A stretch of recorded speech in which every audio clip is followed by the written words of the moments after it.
Info Afrique sur AL24 News, bienvenue.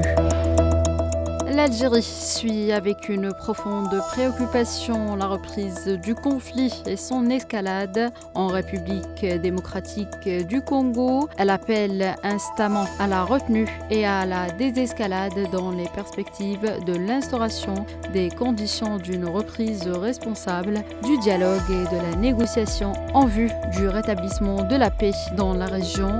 Dans cet esprit, l'Algérie fait sienne les conclusions des sommets extraordinaires de la communauté d'Afrique de l'Est et de la communauté de développement d'Afrique australe, appelant à un dialogue sincère et de bonne foi entre toutes les parties impliquées dans ce conflit.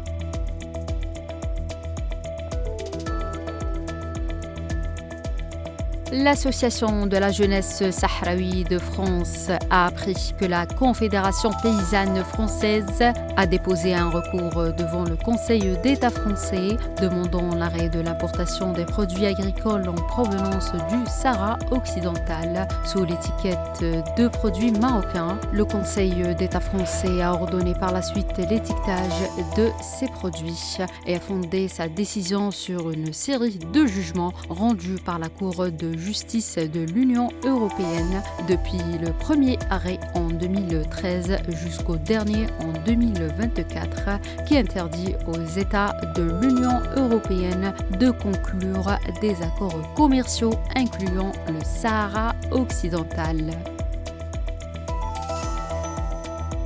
Le Conseil de sécurité de l'ONU a fermement condamné l'escalade de la violence dans la ville d'El-Fashir au Darfour et réclamé un cessez-le-feu immédiat entre les deux parties au conflit. Par ailleurs, 40 personnes ont été tuées ce samedi dans un bombardement attribué aux forces de soutien rapide contre un marché à Omdurman dans l'agglomération de Khartoum, a indiqué une source médicale.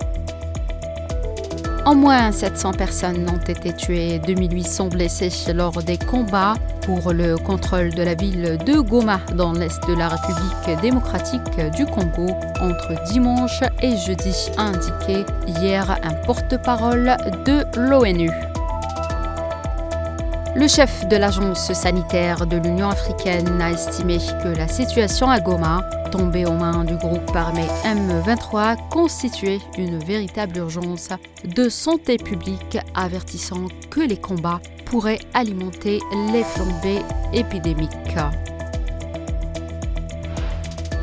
Et enfin, le ministère kényan de la Santé a annoncé qu'il avait intensifié la surveillance à tous les points d'entrée à travers le pays à la suite d'une épidémie de la maladie à virus Ebola Soudan dans l'Ouganda voisin. Je cite, par mesure de précaution, les systèmes de surveillance ont été renforcés dans tous les comtés et les points d'entrée, a déclaré la secrétaire principale du ministère de la Santé, Marie Mutonné, dans un communiqué publié hier.